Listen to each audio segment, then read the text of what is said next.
আসসালামু আলাইকুম রহমতুল্লাহি ওবরকাত। প্রিয় বন্ধুরা, কেমন আছেন? বাহরাইন প্রবাসী যারা আছেন, বিশেষ করে রেমিটেন্স পাঠানোর ক্ষেত্রে আপনাদের উপর আমাদের প্রবাসীদের রেমিটেন্সের উপর বাহরাইন সরকারকে 2% ট্যাক্স সংযোগ করা হচ্ছে। আপনি যদি বাংলাদেশে টাকা পাঠান, তাহলে বাহরাইন গভর্নমেন্টকে আপনার ট্যাক্স দিতে হবে। এই সপ্তাহের মঙ্গলবারে সেটা নিয়ে একটা ভোট হবে। সেটা যদি পাশ হয়ে যায়, তাহলে 2% ভোট 2% ট্যাক্স দিতে হবে।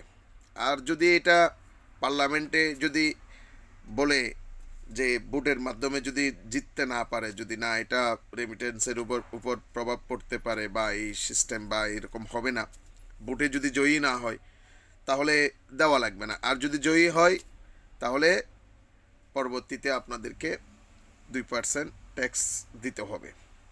সো সকলেই দোয়া করেন আমাদের প্রবাসীদের যাতে উপরে এসব নোয়া পড়ে না হয়।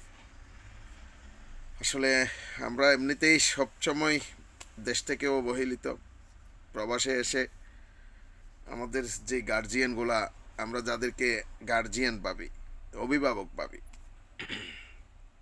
তারাও আমাদের উপর প্রভাব ফেলে দেয়।